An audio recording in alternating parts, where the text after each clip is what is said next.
here we go. Back to where we were and what I was more or less going to say last time when we got into this very interesting and important big discussion.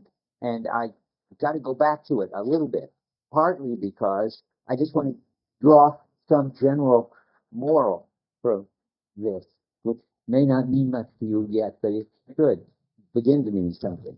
When you find two different meanings of intentionality and of representation and of constitution, and you can't tell who's speaking, and things are looking pretty bad for ever understanding the book, keep your eye on the phenomenon. That's what you should be doing, looking for those places, which is what I'm going to talk about today, where he actually describes something, and from his point of view and the Gestalt point of view, tells what, draws all kinds of philosophical conclusions. And then you'll understand why he has his own notion of intentionality and representation and constitution. And I don't remember were there any others in the air at that point. I can't think of any. But so that's the general moral. Now, one thing that wasn't clear last time, which I would have gone back to, but it came up in an email that somebody sent me, and it happens to come up in just in a word at the very end of our reading, and with that as an excuse, and why he would say something like that.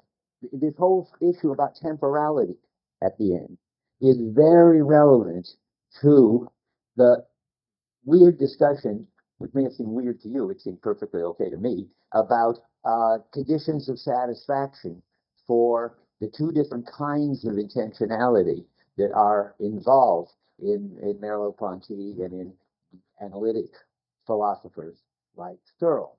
And remember, I said, I still think it's true, that the final test of intentionality has to be whether there are, and I said conditions of satisfaction.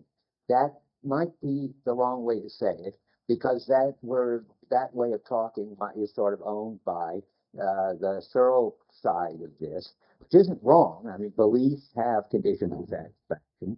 That is, if you believe something and the world is like that, then your belief is true and you're satisfied. And if the world isn't like that, then your belief turns out not to be true and it doesn't meet conditions of satisfaction. But the way something is seen and has intentionality is it's got to imply something which could turn out to be false.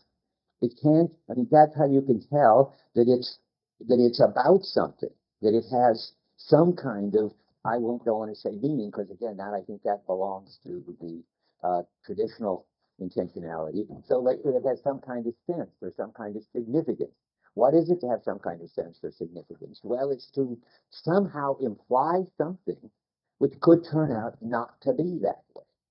And that's why I brought in Gervich's talk about perceptual implications and how the front of the house implies the back, looks like there's a back.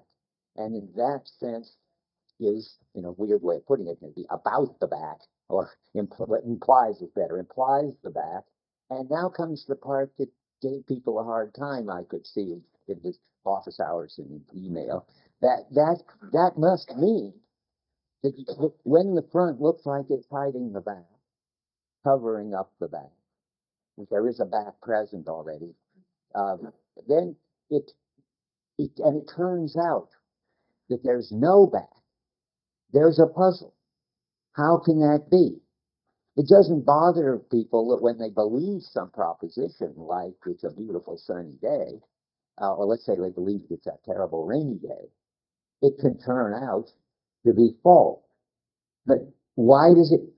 I don't quite know. Well, I sort of see why it bothers you to think that you want to think, well, either there's a front of the house and it looks the way it does because it hides the back of the house. And then how could it turn out to be false when you go around and look and discover it's a facade? Or there's a front of a house and it remains open whether there's really a back. And then we get all that weird talk about neutrality and ambiguity, which we were in just at the end last time. That's not going to work either. It isn't as if the front of the house looks like maybe there's a back and maybe there's not a back. It looks like there's a back. Of course, it's indeterminate, and ambiguous in the way everything in perception is. It is never finished. But there's something special about the way the front of the house perceptually implies the back. And there may or there may not be a back. Now, the first thing to say is when you're involved in coping with it, and not standing back and thinking about it, it actually looks like there's a back there. I mean, once you step back and start to think about it and reflect on it, he's talking about that too here toward the end. How if you reflect, he says at the bottom of 276, I don't want to read it right now. You think there's some kind of data there that needs to be interpreted. That would be like the sense datum of the front of the house. You can interpret it as the sense datum of the front of a house or a sense datum of a facade. But that's not the way it looks if you're involved. That's the way it looks if you're detached and say, well, maybe there's really a back and maybe there isn't, and I'm not going to take any stand on it. And then there's going to be some neutral something there, but not a normal perception. Okay, but I'm leading up to the problem. You are involved. It looks like there's a back, and then you go around and there isn't. How are you supposed to understand that? Well, that's where this temporality discussion. That is what he says, in effect, that whenever you perceive anything, you're already committed to a future way it's going to develop. It has inexhaustible richness or thickness. Those are his two favorite terms for it. That means it already looks, let's say, like a house with a back. And when you find out it isn't, then your whole temporal stream of experience gets disrupted. That's what we were talking about before. And I said in a hurry that your expectations explode, but I didn't explain what that meant. That means that if you were set to see the back of the house, and to make it dramatic, you go around from the front, and instead of it being a facade, or instead of being the back of a house, there's a big swimming pool there, or a waterfall, something crazy. Well, then all your bodily expectations, the sort of perceptual grip you had on what was going on, is undermined, and for a minute you just don't know what's going on. That's when it explodes. And then you get some new understanding of it, and you see that it's always been a kind of facade in front of a swimming pool. And then we said that this is important. You can't go back anymore and remember even how it was. That's the sort of weird way the temporality can be retroactive or in this perceptual level. I mean, it restructures your memory of the experience if it's radical enough. You can't anymore picture. Remember, we did it last time. We were saying with the back of the man or the woman. It's not that you see a back which you interpret as a man or a woman. That wouldn't explode. That would just turn out to be wrong. That would be turning it into this other kind of conditions of satisfaction. Well, there's a back, and I interpret it to be the back of a man, and therefore I expect it to be the back of a man. This is all perfectly normal, non-Merleau-Ponty intentionality. So I have the belief that if I went around, I would see a face of a man, and I have the expectation. All that has propositional content, and all that could be falsified. But if there was a neutral something that you experienced, then there wouldn't be any explosion, so to speak. No big deal change in your perception. You just change your belief. Instead of seeing this back as uh, having, if you went around it, the possibility of seeing a woman from the front, that interpretation would turn out to be right. The other interpretation, a man. Anyway, one of the interpretations that would turn out to be wrong, which you thought was right, and vice versa. And the back would go on looking the same. There wouldn't be this kind of explosion. Every synthesis is both every synthesis is both exploded and rebuilt by time with one and the same process. That's what I'm trying to explain. So with some time, your house or your girl thing or man thing experience can be exploded as time passes. And what is it to say rebuilt with time? Well, it's to say you find you now that's what I meant. You retroactively remember it differently, and you are set to deal with it differently, and it looks different. Now, the next thing that puzzled people was that I have to say something about. Oh, I forgot this thing. Yeah, yeah, just a second for this, the next point. Um, oh, yeah, sure. That it somehow it bothered people to think, well, then what really is there is, say, a man in the Telegraph Avenue, or what's really is there is a facade. And how do we know that? And is that about the sort of objective world? And from where are we describing the objective world about what's really there? Well, that is a complete mix-up, and then I therefore had to come in and talk about it. Of course, but I can see why somebody thinks that. That's in a way, so don't panic, that crypto mechanism. Whatever you think is the way, whatever you're experiencing it as right now looks like the way it really is, and it looks like it's because of a man that is causing you to have the experience of a man, and that's that. But you've got to stay on the level of perception here. But when it turns out that you go around and it's a man, that's just another experience, not the objective final fact. So it could turn out that it wasn't a man after all. It's a girl wearing a beard and a mustache to fool people, or because she has the job of acting like that one pharaoh in Egypt that had a beard, because pharaohs were all men, because he wore a beard. There's always endless possibilities of new explosions and new taking effect. There isn't a right answer which undermines and settles it. I must have caused that, or the crypto mechanism caused that. You've got to think, well, yes, the experience, you drop behind from what looked like a girl and it looks like a man. And the next time you go around, you may have to that may explode, and you may have to retroactively fix that. And it's all temporal, and you never come to the end of it. And everything is retroactively changeable. I mean, if it gets bad enough, you go crazy. I mean, you go up to a certain point, lots of surprises to what you were taken for granted in your perception turn out not to be so. That's it. That's what I wanted to say. That's all meant to clarify very sensible confusions that I could see followed from my trying to cover that too fast. Any comments? But that's important to understand that. I could tell you another version of it, but just which I just don't remember. But let's hear. Well, I mean, what I don't understand is that if your experience, if you remember, if you don't remember, go back to, you know. Well, I think partly your question is based on a false premise. If you can't remember how it was, that's ambiguous. You can certainly remember that you thought this was the back of a girl and you were very eager to go around and see what kind of a nice girl this might be. You can remember all that. What you can't remember when you drop behind again is how in the world you ever got fooled by this back as if it was the back of a beautiful girl, because it looks perfectly evidently like the back of a man. You can't picture that, but you remember that you were fooled.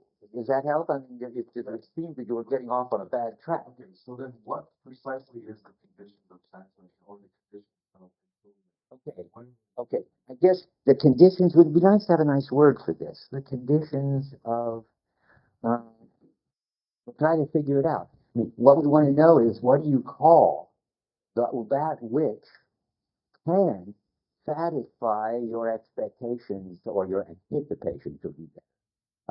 The reason I make that distinction is expectations is propositional. I expect that it's going to look like a girl. That's already in the detached, reflective, uh, traditional intentionality mode. Anticipation is my whole, and there won't be any explosion, remember. Your expectation was wrong. You got a new expectation. But if it was an anticipation, which is if your whole body was set to focus on and see a woman and you see a man, then your expectations are, I mean, your anticipations are upset. You could say I anticipated, you could add it was, you could just use the word anticipated as if it meant expected, but you need a distinction. One of them is an intellectual thing. propositional idea, something mental that you believe or expected, and the other one is supposed to be an embodied thing, or an embodied way of being, some way you were set to see, already ready, and that was being uh, motivated is the funny word from Merleau-Ponty, by what you're seeing already. So that what you're seeing already is leading you to anticipate that. I mean, keep asking yourself, what would it have to be for it to be able to retroactively explode? It has to be more than an interpretation, more than a belief, more than an expectation, or maybe different than. I don't know about more doesn't mean anything. Different than. It has to be some way that you're already coping with the future now. So that when the future turns out to be not the way you were already coping with it, there's real breakdown. And now we're trying to find a word for that. Conditions of improvement is wrong. That has I use that term in a different context where it makes sense. It doesn't help here. Conditions of satisfaction.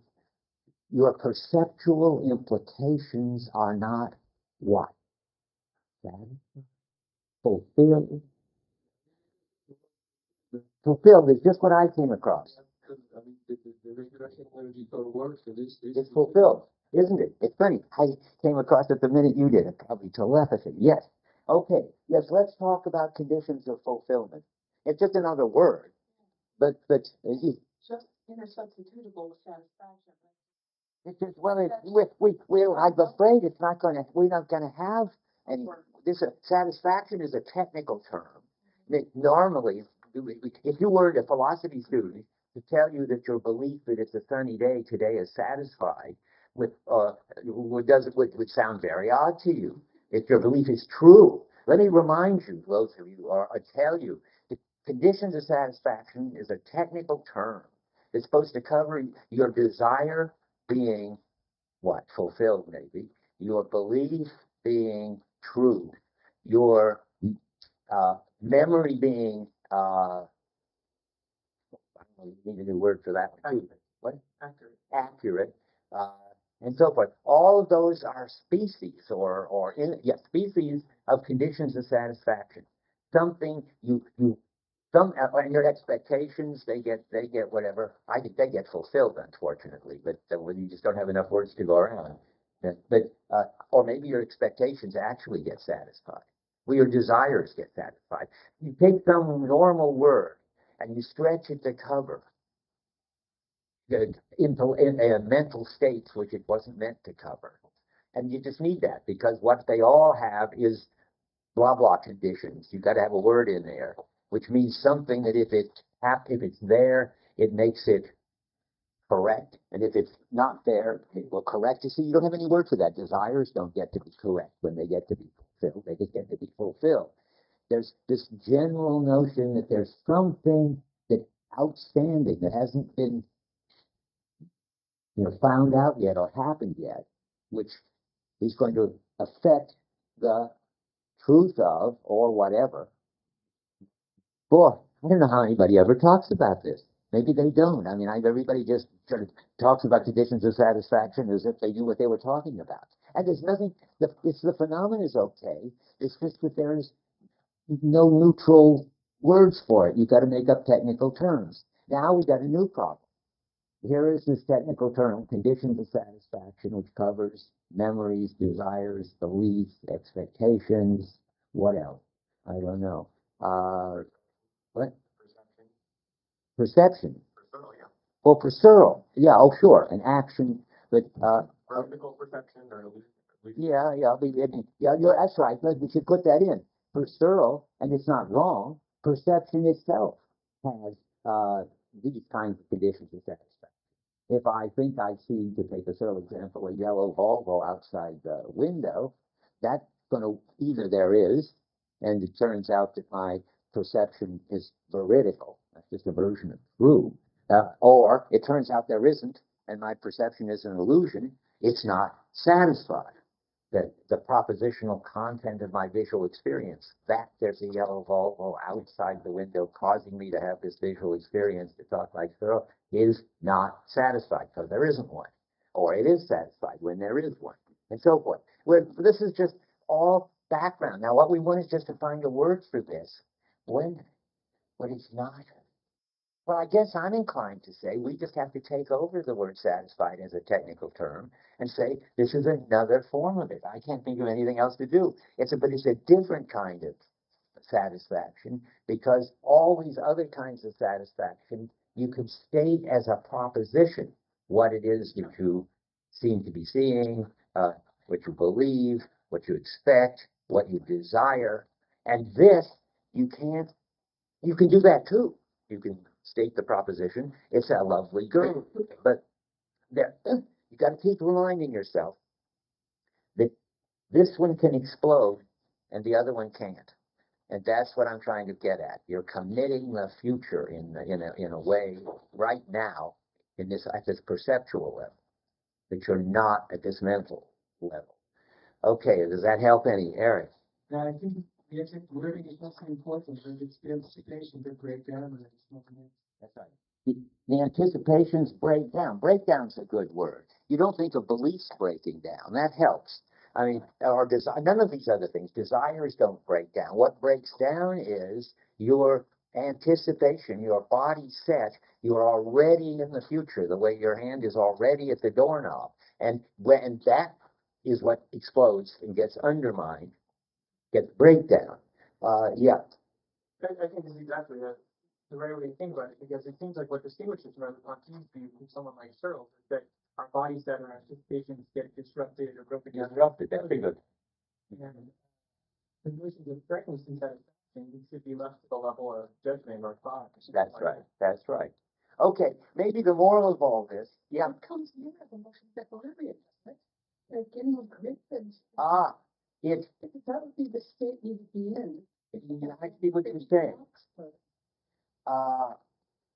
funny. I want to say, yeah, that's very exactly right, and yet it is. But I mean, it's not wrong. It's exactly what Merleau-Ponty is saying, so it can't be wrong. But it's saying more than is involved in just the notion of set and breakdown. It's a Merleau-Pontian thesis that we're always trying to get a maximal grip and heading toward equilibrium, and when we fail, then we have this breakdown, explosion. But you could tell the explosion story without the equilibrium story in just this more minimal story. We're already taking a stand now on something that we are, and the way we're doing things now is already affected by what is there in the future for us. And when it's not there, there's a breakdown. And adding equilibrium and maximal grip is not necessary for the more minimal story. Husserl, for instance, has a breakdown explosion story at one point, but he never has the equilibrium. Okay. At one point, I was going to say one more thing about this, which I intended to say somewhere, because Husserl, Merleau-Ponty mentions, I'll jump to it, highlighted data on 248. And this is relevant to Husserl and highlighted data. Because I wouldn't bother to explain highlighted data. I'd just say, ignore it, it's Husserl, but we need it. But I think I got the wrong, here it is, the bottom of your 248. And it's all typical Husserl. But I was drawing a conclusion. I'm trying to say too many things at once. The moral of this, I'm putting the conclusion in the middle of it now, is keep your eye on the phenomena. All that crazy struggling with the word and satisfaction. You don't get lost if you just remember the person on Telegraph Avenue or the house or something, and then always talk of anticipations, explosions, and so forth. You could get a grip on it. So here's another one where he's talking about how I'm dealing with something, probing it with my eye at the bottom of 248, and it's beckoning. There's this vague beckoning for my body to synchronize with it. Now that is equilibrium talk and maximum grip talk. It's trying to get us to get an optimally rich, stable grip on it. It's like the masts and the trees as usual. They were vaguely beckoning. They were more like a storm that was threatening. It's all in the metaphors. There was a tension. Let's try to find something like that. A tension drawing me to resolve it. And when I do, then my body solves it. This is a color one. This a sort of spasm which stops as soon as he adopts the bodily attitude corresponding to blue. Well, these people are mentally deranged or injured, so they're sort of exaggerated forms of this. That you can find it in your own experience. Maybe not getting the right color, but I always, my favorite experience, which you've all had in some version or other, is, and it's got to find, oh, and highlighted data refers to the the matter that's there, that's unstructured, that's calling you to find the right structure to understand it. In Merleau-Ponty somewhere says, I don't think we've read it yet, you have to find the key to unlock the phenomena.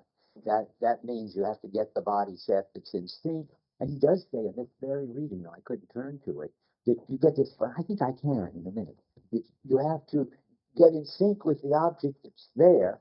Of course, the object isn't there until you get in sync with it. And because that's what brings out the object that's there. And on the perceptual level, it's one of these circular things. But let me just give you the phenomenon, and I'll show you where he talks about it. My version of this is when you are thinking that you're going to get some milk, and you're eating and you're talking, and you take up something and you swallow it, and it's not milk. Let's say it's wine. Now, you go into shock. You have this sort of in your mouth. It isn't as if you suddenly realize, oh, I thought it was going to be milk, and it's wine. You don't know what it is. It isn't milk anymore, and it isn't wine yet. And then you get the right set. You get the right body relationship. What does he put it there? You get the right bodily attitude, and it tastes like wine, and then it's okay. But it's completely yucky until you get, and then it's highlighted data. It's calling, beckoning for you to get the right attitude to understand it. And I'll go to that. I wasn't going to explain it in this order, but I think I can find the place where he talks about this funny thing. And of course you want to say, and we're back to this again, well, it was wine all along, and you finally found out you should never have thought it was milk. And that's right. But it isn't wine all along from a finished objective point of view. It could turn out that after a little bit of wine, it goes back into a yucky experience, and it turns out it was really water. I mean, you don't want to stand outside in a detached attitude when you're describing these experiences. But just insofar as if you get it, you think it's wine and it works for the while that it works, then it works probably for the rest of the temporality that this experience is in. It's wine. It turns out to be wine, and you don't want to deny that. On 278, and this is just the way perception works. About 15 lines from the bottom. The act of looking is indivisibly prospective. We've been going through all this. This is really the phenomenon. Since the object is the final stage of my process of focusing, and retrospective, since it will present itself as perceiving its own appearance. You recognize what we just said. The wine presents itself as perceiving its own experience. It presents itself as it was wine all along, you idiot. How did you manage to think that you were going to make it taste like milk? And it's inevitable that when you get, and that's what it'll look like when the man on the Telegraph Avenue, well, it was a man all along. Why in the world would you think otherwise? But until you get that, you're just in this vague, unstable state. And after you get that, you've retroactively decided, well, that was that all along. And that's how experience works. And it isn't false. It's just that you've got to realize that it's never settled within this temporal stream. It could be retroactively taken back. It's not from nowhere that you can declare that. That was a very important objection that I'm still answering. Okay, now I've said everything I want to say about that. I'm ready to go on to where I've been supposed to be explaining this chapter. But sooner or later, that's all very important to say. What's most important about Merleau-Ponty is sort of always there, typical holist thing, but never, hardly ever thematized. And that's this whole story we just been saying. It comes up every once in a while in a sentence here, an explosion there, but you never get it told the way I just told it anywhere, I think. Yeah. Well, I want to ask you about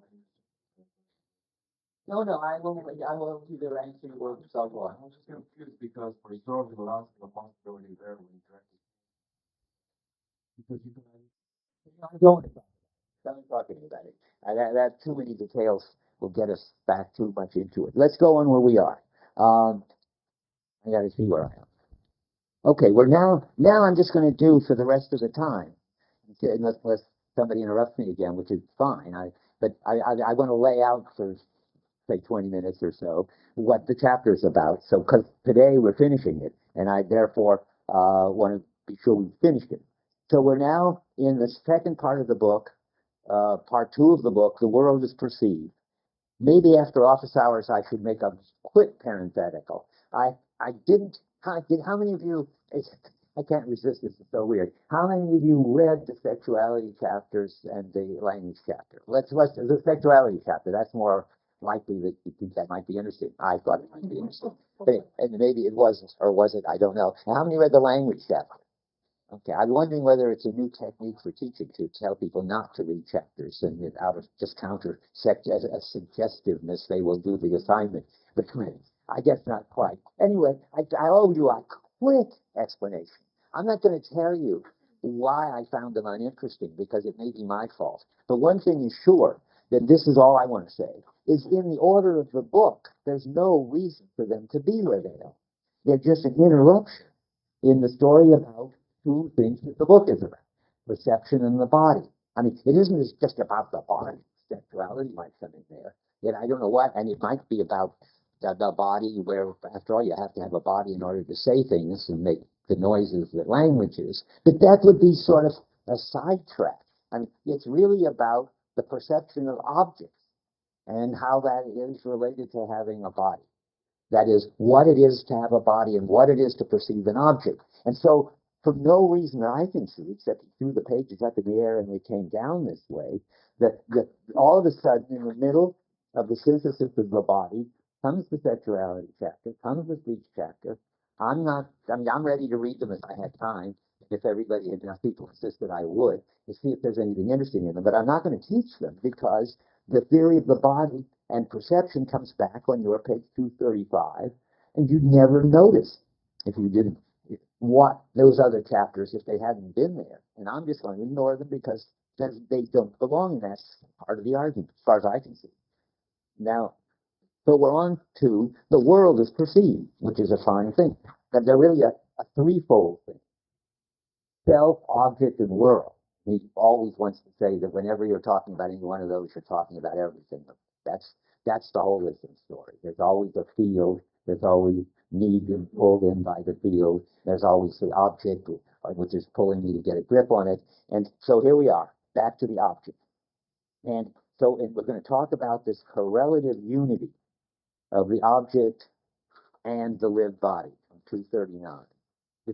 Now I'm going to summarize what I think is important in the short little introduction to book two, where the body is the theory. The body is a theory of perception. I find that a very strange title. He does say that in French, I suppose. It isn't the kind of thing you could miss. I don't see that he has a theory of the body, and I don't think he believes there can be a theory of perception. I guess theory must mean something different in French than it does to me in English. If you change that to the account of the body is already an account of perception, I feel all right about it. Theory is something scientific. He doesn't have a theory of the body. He doesn't want a theory. Is that it?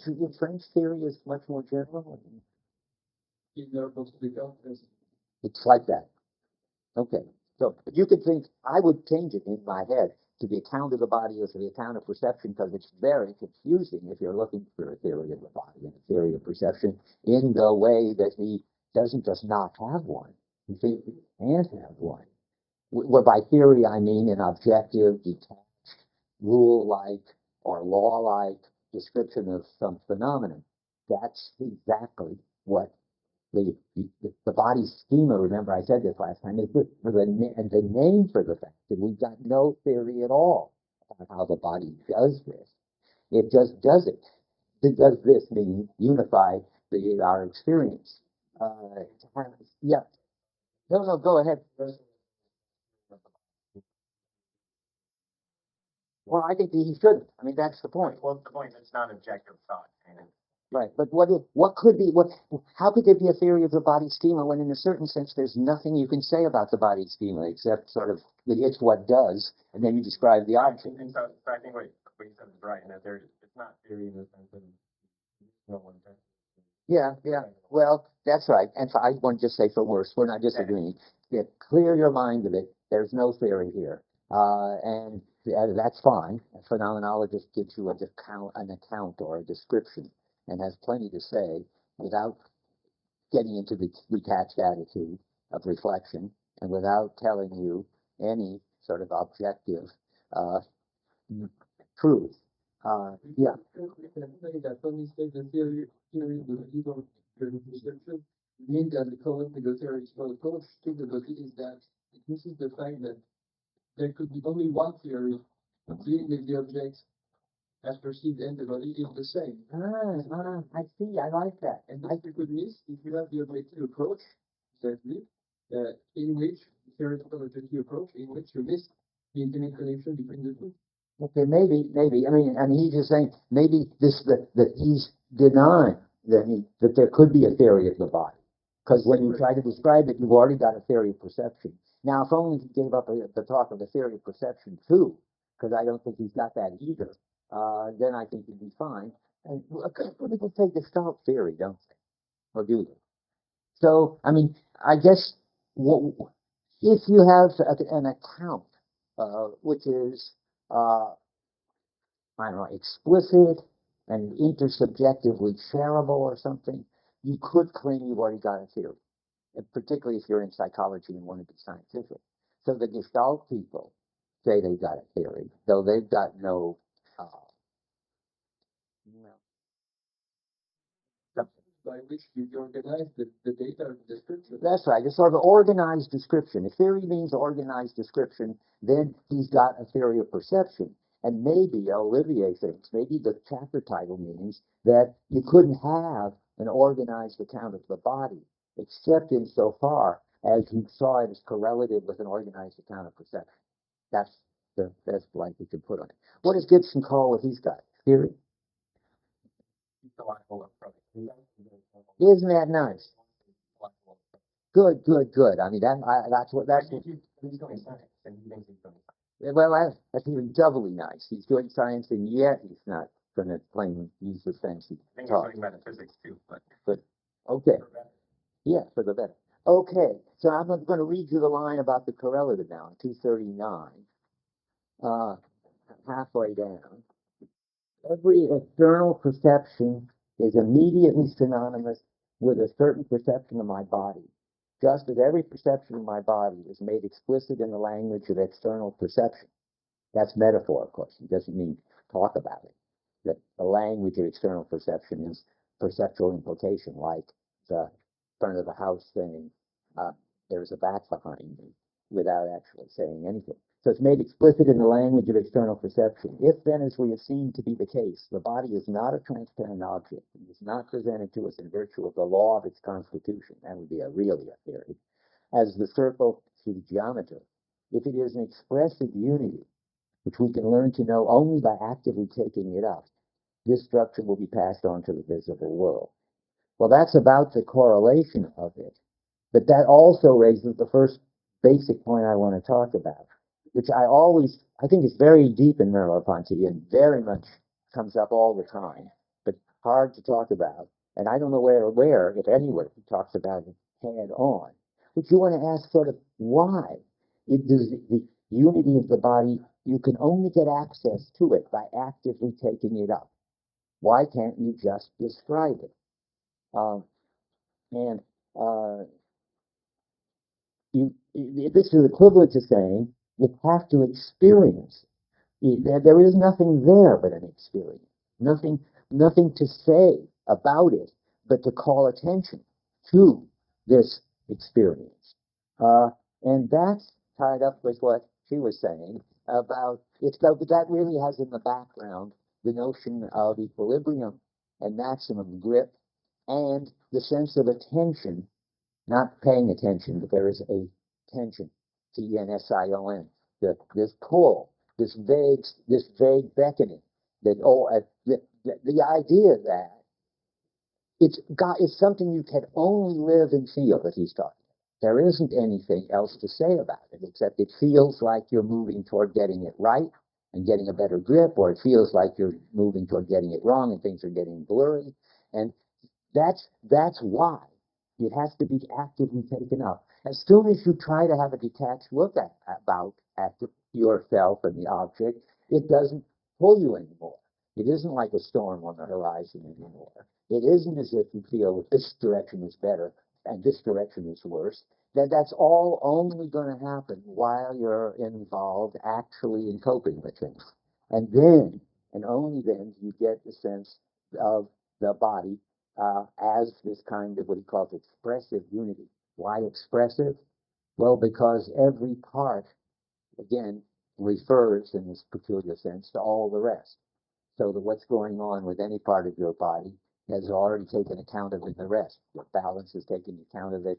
You can switch from doing something with one hand to doing something with another hand. You can switch from paying attention to mainly how it looks to how it sounds. All of this, what he calls later this intersensorial unity or the synergistic system, is a unity in which how any part of it is experienced is already telling you about the rest of it. It's another holism. It's the same holism story. Um, okay, so why do we have to live it? Well, it's because I'm just skimming my own notes here. It's always readiness to do something. You got to. If you don't get to, if you aren't in this readiness, if you aren't geared into the world, then you don't have this experience, and you're missing the whole thing.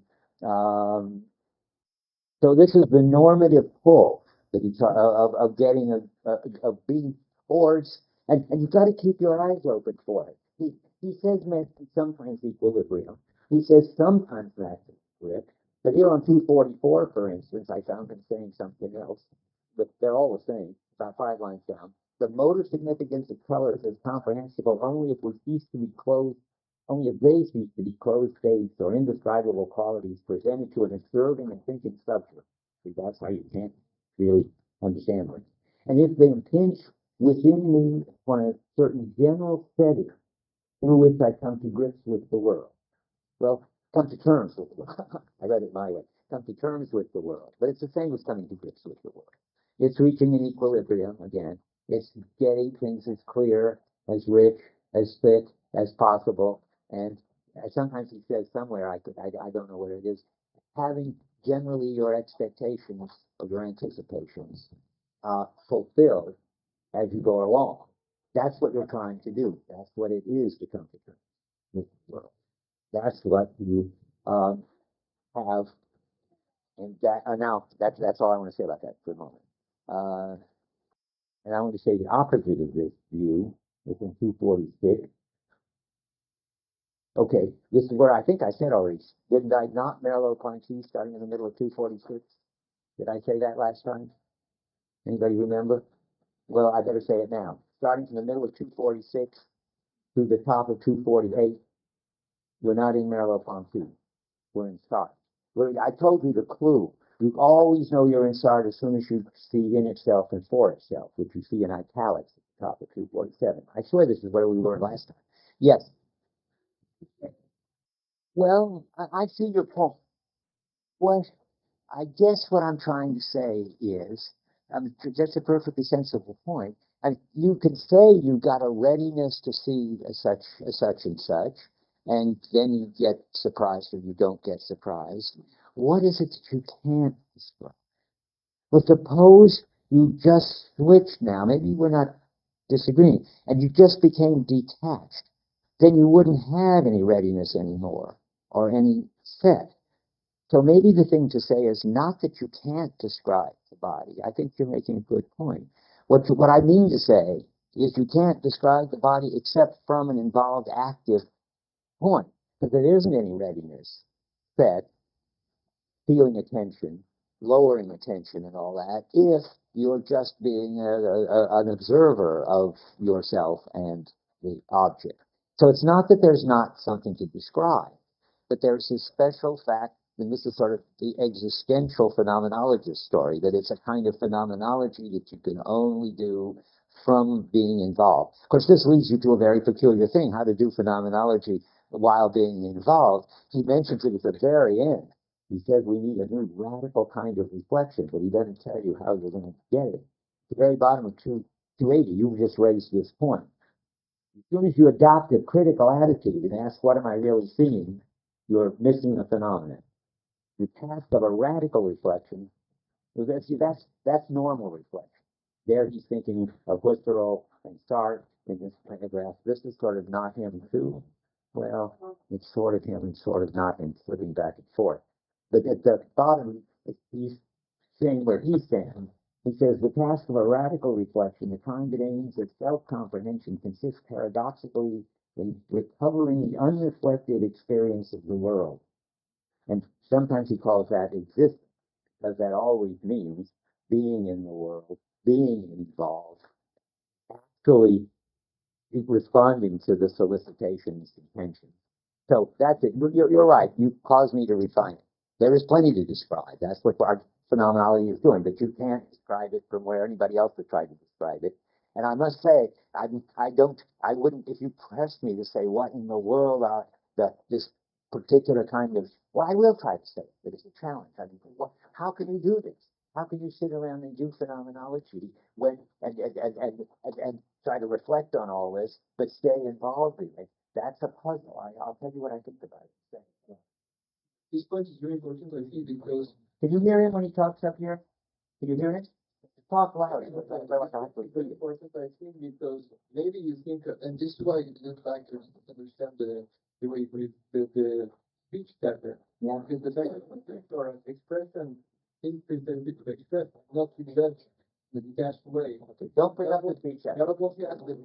They spoke on page 44 in the French, which is the phenomenon of pre-perception operation, the significance inherent to the signs, and that the judgment only optionally expresses. Wait, are you in the speech method? No, I mean the introduction. But Oh, the introduction. Oh, no, I don't want to talk about the introduction either. I'm sorry. You know, I don't like the introduction. I don't believe the introduction. We talked about this. I did design the introduction. No, it's not the introduction. Not the first introduction. Just plain introduction. yes, Oh, sorry. I'm just making cancel what I just said. Strike it correctly. The introduction you mean to the sense experience. Chapter where? What introduction? it's in the chapter of attention and judgment. Attention. The introduction to attention and judgment. Tell us not to read the preface. Yeah, I told you not to read the preface. Right. Introduction is good stuff. It's the preface. Don't read the preface. Warp your mind. Okay. Go ahead. So, I mean, what you seem to think is that whenever you talk about description, you're judging being detached. Normally says that you have to consider the judgment as a mere expression of meaning that's constituted by your engagement and coping environment. Okay, but that doesn't solve my problem, which is what attitude are you in when you're getting yourself in, getting the data for this kind of judgment? That's first comprehension, and that's in the foreword that you say you shouldn't. Well, it's probably not helpful then, but if you tell me where, I'll read it. But comprehension is different. Is that the same as radical reflection? Yes. It is. Does he think he's got it? Or Husserl's got it? Well, He thinks he's got it. Well, so let's talk about it. If it turns out to be helpful, I'll assign it. Everyone reads the passage. Of intentionality, the comprehension, the phenomenological comprehension distinguishes itself from the classical intellection, Okay. which is limited What to did you do? immutable natures. Yeah. So, Okay, well, I want to know sort of more, but all I want to say now is I don't have an answer to this. And if you tell me the pages of the introduction where he might be dealing with it, I'd love to see. What I think he really does isn't that at all. I mean, I just want to say, if you look at the book and say, well, how does he get us to see these things that he's talking about, which is always supposed to be how the world is when I'm involved, coping and not reflecting on it. He's either getting us to remember it. That's dangerous because there's reflection. And remember, reflection changes the phenomenon. The famous example is Sartre's example, where he talks about, I'm involved in counting some cigarettes, and then I reflect on it, and I think I'm counting the cigarettes. But there was no I there counting the cigarettes while I was involved in doing it. That's just a very dreamy, clear, typical Sartre, so clear kind of example. So you can't trust anything that you find in your experience on reflection And you certainly don't want to ever make the mistake of saying that it was there all along and you discovered it. You know, that we did that in the attention chapter. The Dreyfus doesn't have this point. It doesn't have what? He doesn't think that impression is the same as thought. Well, no, he thinks it's radical reflection. Right. Well, first, normal reflection. Certainly, he's clear about that. I don't think we disagree about that. Changes the phenomena, and you can't trust it. Let's just read that. So I'm not seem to be making it up. But I mean, this is obvious. You know. He sounds sort of like he's making the same point as Sartre, agreeing with Sartre, that the reflective life at the bottom of 254 differs from the unreflective in having been phenotyped. And what is given is not consciousness of pure being. Well, that's just a passing remark there. But anyway, take my word for it. And if you find anything that disagrees, I'd be surprised. Normal reflection changes the experience. I don't think we disagree about that, do we? That's why we need radical reflection, whatever that is. This practical reflection doesn't mean that you disagree with the life of the Well, this is what Albert says at the end of the introduction. So well, I think that precisely real reflection. which introduction? The one I think is all right. Yes. Okay, let me look at it. Tell us where. Okay, I'm at the end. Reflection is really reflection only if it doesn't carry itself out of itself. And knows itself as reflection unreflected, which means that you don't quit. You don't get out of this kind of. Don't get out. Okay, and that's what he thinks we're doing. I see where we are, by the way. 72. Let me just read it and think about it. Reflection is truly I don't know about that thing. Boy, I'm not going to think about it now. I think he's denying this. True reflection knows that it's that itself as reflection on an unreflected experience, and consequently as a change in structure of our existence. So I don't know what's going on. And if you want to find out what the structure of our existence is, why would you want to change the structure of it?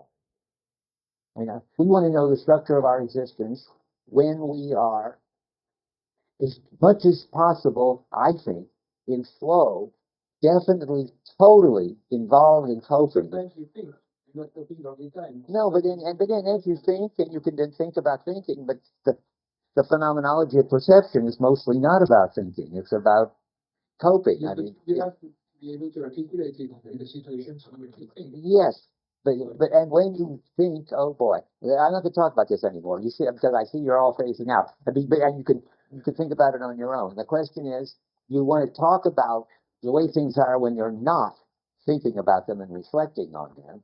How do you do it? And I think that's a problem. But I'm ready to think about it and come back and give you a report. Yeah. Just to show how this is how the whole reflection thing is relevant to the language chapter. I think the act Don't talk about the language chapter. the act of reflection in the use of language is what flows us into thinking there are mental content. But what we're overlooking is that language, he says language is uncommunicative of anything other than itself, and the word doesn't stand for any sort of meaning. The word is the meaning. So you can say all that, but it just means it's just more words as far as I'm concerned. Wait, no, the problem remains. The problem remains to what extent can you describe your absorbed coping experience when you're not reflecting and dealing with the objects in the perceptual world, and not dealing with them as just objects you're standing back and looking at, but houses you're walking around and into. How do you know how that looks and feels? Well, you can do it. Yeah, you can do it because he does it. Now, how he does it, I think, is reminding you of experiences you've had, like I did with the highlighted data of the milk and the wine. He does it by asking you to look at Merleau-Ponty. I still recommend. How many have looked at the Cézanne Stout, red Cézanne Stout? Well, there you see him at his best doing it, because he's saying, well, I really can't see this, but I can see that Cézanne sees what it's like to perceive an object, and I'll describe how he says it. He looks at all these brain-injured people and tries to see what it's like to lack such a certain capacity, and thereby describe the capacity. He wouldn't need to go by way of Cézanne and Goldstein if he could just say, let's describe what it's like to have a lived body in grip with and transparently coping with the world. I think that's very hard to see because immediately you're trapped into reflecting on it, and then the crypto mechanism says it was determined and it was there all along. This is hard. Anyway, I'm not going to go into it anymore. I don't know why I even brought it up, just because I wrote it down here. So there's so many things I want to cover. Not that we can't come back to it. We will. He will. Any issue that comes up will come back. That's the story of this book. And again and again. Let's see now. Let's see. So we experience the normative pull of getting a grip. I just said that. Where am I?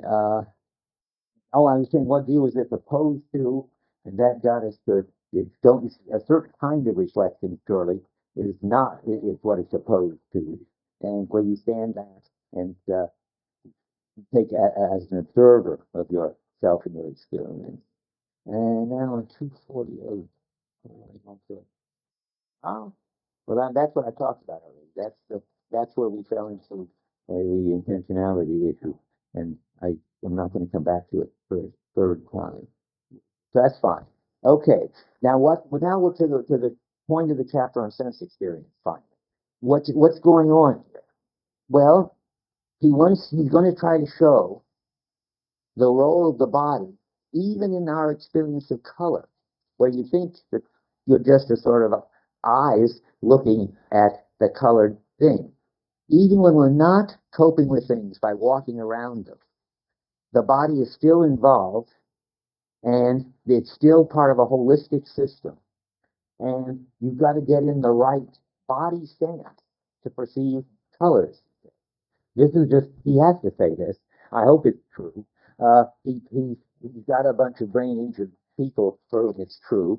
And he tries to get you to see that it's normally true. Let me read it down, see where I am. So then he goes to these people on page 242 who have this diseases of the cerebellum and so forth. But what he's trying to show is what's interesting. Now back to 244. The colors, he says, vary the scope of my being in the world. That's about 15 lines down.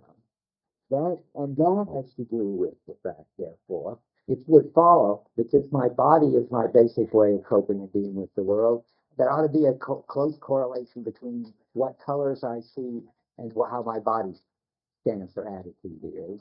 And then he has these people who are sort of weird and who get into whole different positions in order to see red or green. We're not like that. Then he gets to the artists, who's typical of him, which he likes, who are more sensitive to these color things than we are, and who say things that he thinks are so, like middle of 244. Green is commonly regarded as a restful color. It encloses me within myself and brings a peaceful state, says one patient. But then we get an artist. It makes no demands on us and doesn't join us to do anything, says Kandinsky, and so forth. I think he has got a case.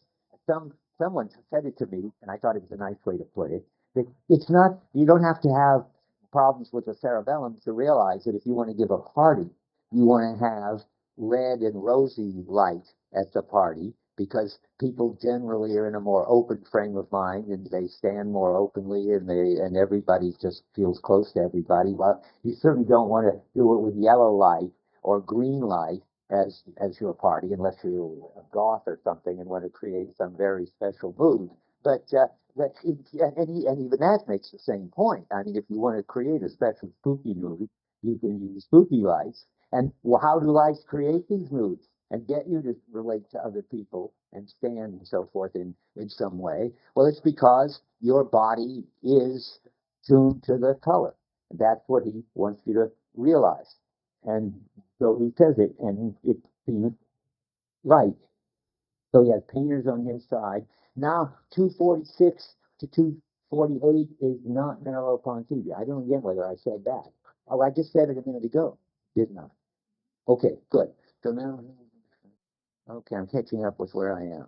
Oh, here's a new one. We got to do this one. There is the important business, which is obvious, but we haven't said it, that it is an I that does the perceiving. but that one perceives in me, as he puts it on 250. This is all part of a long discussion, which is about how we ever get so that we have in our body the correlate of how to get the right stance, so to speak, to see the color, and right movement of the hand to feel the surface of something. How do we do that? Well, we don't do it. It's something that's already done in us before we ever start. It really is. This is his strange way of talking about what's innate. He sometimes says that there's a perceptual tradition. There's somewhere he says that it's déjà monté, that it's already built in. Of course, he's got to have that. The body has already understood the basic way that you should move to get in touch with colors, and the way you should move to feel objects, and how you should turn your head to hear better. You don't figure that. And and therefore you have the sense that your body knows it already. He says it in many, many different ways. I'll, at the bottom of 249, for instance, taken exactly as I see it in a moment of my individual history, and since sensation is a reconstruction, it presupposes in me sediment left behind by some previous constitution. That is, it's as if my learning about these basic ways to deal with objects and colors is something that I personally figured out. Now, really, and he thinks it is, he either thinks it's already innate, which I think he thinks some of it is, or it was learned when I was a baby before there was any me around, while I was just thrashing my arms and legs and finding out where my body was and how to use it, and finding out how to go. But there's lots in it. I just remembered this is a thing that I don't think he would mind if you put over a baby's head a kind of laser toy of the sort that they like to slap around when they're lying on their back, and the baby's hand goes right through it. The baby gets very upset, and that's because presumably it's got already innate uh, wiring for that sort of thing. And I don't think Merleau-Ponty thinks that's wrong. I think he thinks that he says at the bottom of 249, I am a sentient subject, a repository stocked with natural powers, at which I am the first to be filled with wonder. Well, I think that's being stocked with natural powers is having a lot of innate things in your perceptual system, a lot of innate areas. What? Innate complex, that's right. That's innate complex and already set up and so forth. There's nothing wrong with that, and that's important to him, and the body has that. And therefore, on 250 in the middle, so if I wanted to render precisely the perceptual experience, I ought to say that one perceives in me and not that I perceive. And then in the next page, in italics on 251, between my sensation and myself, there stands always the fitness of some primal acquisition. That's another name for it, the innate, and which prevents my experience from being clear to itself. I experience the sensation as a modality of general existence, and one already destined for a physical world. Yeah, that's again, that what's destined for a physical world is the fact that my innate way of coping with things fits the way works, unlocks them. It runs through me without my being the cause of it. Do I have to say more about that? No. So now we're going to go on to the next topic, and that's a big topic that goes on for a long time. The unity of the body, in this time, the intersensorial unity. I mean, we had already the unity of the body in that I can do something with this arm or that arm, and have to stand up a certain way if I'm going to reach for something, and how all the parts of my moving body adapts to whatever I'm doing. But now we've got another unity story. There is the intersensorial body, and he's talking about that on 261. Bottom. The senses are distinct from each other and distinct from intellection so far as each one of them brings with it a structure of being which can never be exactly transposed. Now, oh yeah, sorry. He has this funny dialectic which he doesn't explain very well. He says, I think the way it goes is that if you're an intellectualist, you think, well, there's no problem about how the senses get unified. There's a unified object there with a bunch of properties, and you don't have to do any unifying. When you've got an object, it's already unified its properties. And I don't know what that view is exactly. But then comes the view, well, but each sense modality is different after all. And then that long discussion of touch and sight, and how what blind people that think sight is like isn't really what sight is like. And that seems to say, well, look, all the sense modalities are really radically different. It's not as if there's all sort of one way of sensing things and we use it to pick up the color and the shape and the sound and stuff of objects. Each way we have of picking up the sense qualities of objects is really different from each other one. And that gets him back to saying, oh yeah, but still there's only one unified body. They must all be interrelated. And then comes the synesthesia story and the mescaline story, and how it turns out you can see sounds and hear colors and so forth. So he starts with what he says, I think, is an intellectualist sense that it's all unified already somehow. I'm not sure, constituted. I don't know what it is. Then comes this other story about how they're all different. I think that's an empiricist story, and it's based on the préjugé du monde. Look, it must be this touching is totally different than seeing, which is totally different than hearing, because you got a different organ for each. Then comes the surprising news. Yeah, but you can hear colors and see, you can see sounds. How many have read The Sound and the Fury? I mean, that's the place to go. He doesn't know about the Faulkner's The Sound and the Fury. That's what the first chapter of The Sound and the Fury, if you want to read it, is from the point of view of Benchy, an idiot, who is very, very synesthetic and is smelling the sight and so forth. I don't know how Faulkner did it. Maybe Faulkner was a synesthete. Nowadays, it's a whole thing in psychology. I've just been on a PhD thesis studying synesthesia. So you have to go out and find the subjects. Merleau-Ponty talks about it as if, in a certain way, everybody has it. We'll look at that. We have a little bit of it anyway, where we can intersensorially sense things. Then if you have sort of brain problems, or if you take mescaline, you think you can really get synesthesia. But turns out there are lots of people who have it all the time, but they don't want to talk about it because they think they're weird. But if you go out and look for subjects, you can find people who hear sounds and who hear colors and see sounds all the time. And now people are studying them a lot to see what it shows about how the brain works. So, but anyway, that's the overall picture. So I'm jumping now to where we are. Let's see. So there is a unity of the senses, but then there is at the bottom of 261 a threat to the unity of the senses. Then comes a lot of talk about that. So there's that's the middle of 262 where he's saying that it doesn't seem to be holistic. Sensory experience is unstable and alien to natural perception, which we achieve with our whole body all at once, and which opens on an interactive senses, like that insensible quality and so forth. And then he's trying to say, look, that's not how it is. As far as sensing is concerned, this is not a view he wants to defend, but he wants to explain. As far as sensing is concerned, people think that there are radically different experiences that go with each sense. And even with a particular sense like color, I want to mention this because I know it's too bad Alva isn't here, but he knows I disagree with him about this. And Sean Kelly's written a paper about this. The one that wants on what do you call what there this I'm talking not about synesthesia now. It's the next issue is the bottom of 262. I'll explain the issue first.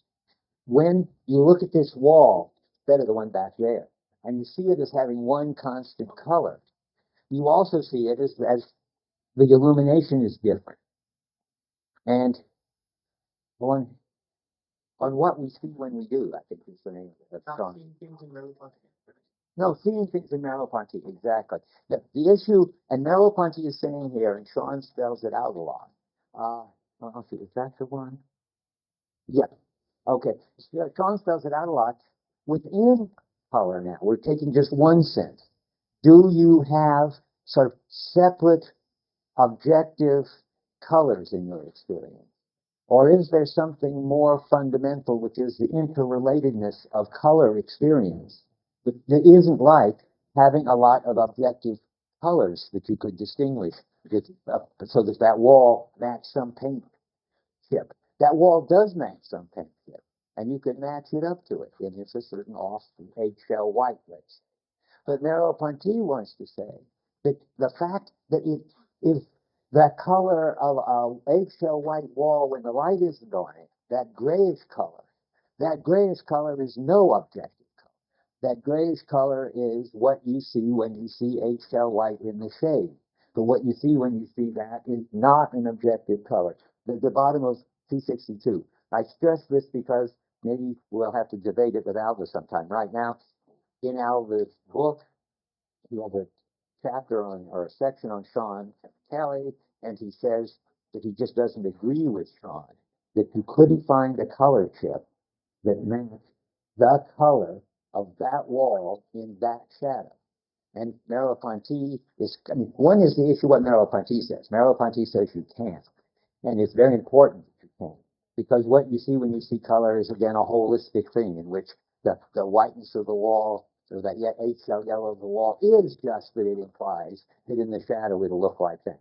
And in the brighter light it'll look like that. And in the middle light it'll look like that. There's one color, and it looks like the wall is that color. And then there is this interrelation of light and color, which is not another color, but is part of the way they interact. This is what he's saying at the bottom of 262. And it's, let me see where to start. Shall I say, about 15 lines, that all the sheets of paper look equally white? And then he says, well, no, some are in the shade. Then he skips down. If I assume the analytic attitude, then I can isolate just the way that the color looks in the shade. And then I don't get a color chip color, but I don't get eggshell white in a shadow either. I get what he says is a, what does he call it? A gray, steely blue substance, thick and not definitely localized. If I once more look at the general picture, that is the wall and the light or the papers on the desk, I noticed the sheets over which a shadow was thrown were at no time identical with the sheets lying in the light, nor yet were they objectively different from it. The whiteness of the shaded paper does not lend itself to a precise classification within the black and white range. That means there's no chip, no color chip, or in this case, no gray chip that corresponds. It appears as no definite quality, and so forth. And then and only then have I found myself before it.